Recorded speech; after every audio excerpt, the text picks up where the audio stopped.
ئێرە میوانێکمان ئامادەیە لەگەڵمانە کە ئەو میوانە کەسێکە کە کارگەی هەیە و بەرهەمی خۆماڵیان هەیە بەڕێز فاخر مەسیحا ئەحمەد خاوەن کارگەی نهێل و ڕێکان بەخێر هاتی کاک فاخر ئێمە سپاس دەکەین بێگومان کەسانی وەکو بەڕێستان ئەم پێشەنگایەتان ڕازاندۆتەوە بە بەرهەمەکانی خۆتان باسی بەرهەمەکانی کارگەی خۆتانمان بۆ بکە چ جۆرە بەرهەمێکن ئەوەن پێشەکەیان سوپاسیا حکوومەتە هەرێمێتکەم پشتنگی سوپاسیا سەتافێ وێ ویستاڤالێت یام ڕاستیژی ئەوە بوو سێمین جارە کو ئەv ویستاڤاڵە تێدا دانان ویستاڤالێک ڕاستیژی هەرە باشە ئێکیش پشتەوانیا هەرا گرنگە بوو هەم خدانێت ئاشا هەم خدانێت کارگە هەم بەرو مۆیت خۆماڵی ئەم سوپاسیۆن یان سوپاسیەکە بێسنور بڕاستیژی مە ژیوەتی کارگە مە کارگە های مە کارگە تەعینیژی های و مە کارگەهەکە قهوەیە بژنێ قهوە کەزوانە قهوە کەزوانە کوچیان مە ئێکیش هەر معروفترین چیانش کو بو منطقه بو نسبت کزوانه کزوانەکە هەر هی ئەم منطقەیە كازون هر يا منطقة ما بله كازون هر يا منطقة ما ويا معروفة جي كازون قال لكم مش ما أصلا فكر كيكو أمشي كل ولات العالمي كمتر نبين أم بشين في كازون بكينة تشتكي دي بدينا عالمي قبل كم شان كارجها كيف كينش بكارجها قهوة كازانه قهوه کازان ما کازان یکیه بیرندک کومه یکیه کارگاه که گلک آجان کازان کابتام یا بدونی مواد حافظه بدونی مواد تشکری یه دورش همه تشتکی خرابه زور باشه کاک فاخر ئەم بەرهەمەی ئێوە بەرهەمی ئەم قاوەی قەزوانە ئەتوانین ناوی بنێن قاوەیەکی کوردی چونکە بە قەزوانە جا ئەم بڕاندەی کە ئێوە ئێستا خسووتانە بەردەستی هاوڵاتیان بە کواڵەتێکی زۆر بەرز بۆ ناوخۆی هەرێمی کوردستان یاخود بۆ دەرەوەش ڕەوانەتان کردووە بله 100 مە لەسەر قاوەخوا جێنویسی قهوە کوردی سەداها ساڵ پێش نوکە ئەف قاوە یا بەرنیاز بی قهوە کوردی نوکاجی ملسر قهوه نویسی قهوه کردی چون که 100% قهوه کردیه بدون هیچ تشتکی در ول ناف داوید زور باشه روانی ولاتانی دروتان کردو یان بزن ناوخوی هرمی کردستان حتی نوکه بس مل همه کردستان یا بالافکری یه بالافکری و کدیش ما افریقی بله نوکل ترکیه های من افریقی ایران من افریقی ترکاش زور باشه بابزانین حکوومەتی هەرێمی کوردستان چۆن پاڵپشتی کارگەکانی بەرهەمی ناوخۆیی ئەکات چه پشتیوانیە کراون لەلایەن حکوومەتی هەرێمی کوردستان ئێکیش پشتیوانیە هەرا گرنگە بوومە ئەڤ ویستاڤاڵەیە ئەڤ ویستاڤاڵە ئێکیش پشتیوانیەکە پشتیوانیەکە هەرا باشە چونکە هەر ویستاڤاڵەکە ئەم بەشدار بووینێ ڕێژەکە گەلەکە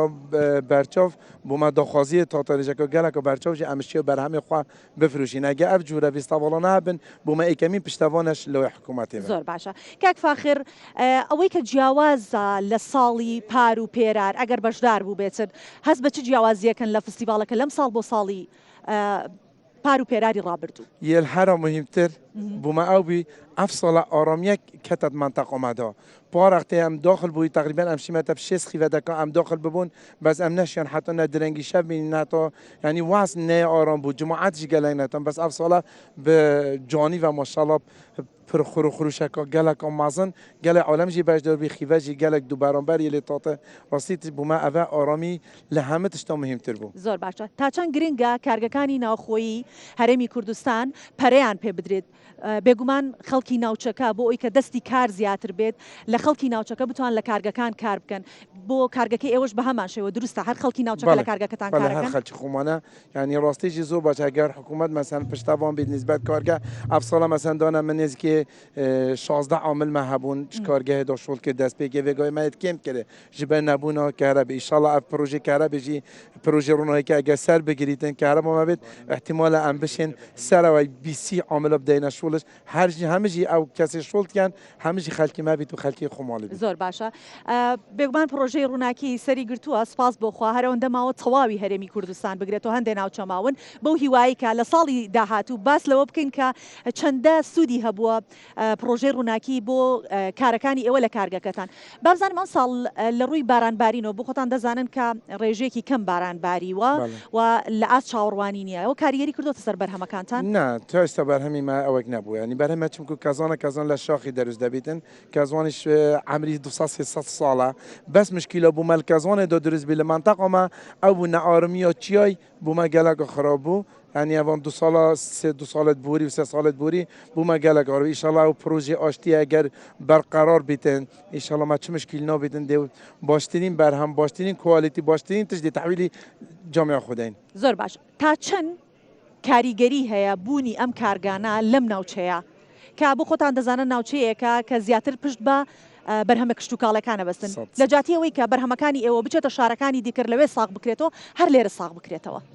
زۆر باشە 100 ئەمە 100 ساڵ لە گەڵندێنێکی بەرامێمە خۆمان لە ویستاڤانە ساڵ بیتن. بەڵێ من سپاسی جەناب دەکەم کاک ئەحمەد فاخیر فاخر ئەحمەد کە لەگەڵمان بوویت بەو هیوایی کە بەرهەمەکانتان خەرمان بەرەکەت بێت و زیاتر و زیاتر بێت سپاسی بەڕێز منش دەکەم. ممنونن دەستەکانت خۆش بێ سوپاسی کوردستان 24 دەکەم ڕاستی کەناڵەکە هەرە بەرچەوە دەستەکانت خۆش بن ڕێز و سڵاو بۆ ئێوەش زۆر سپاس بۆ ئێوە. زۆر سپاس.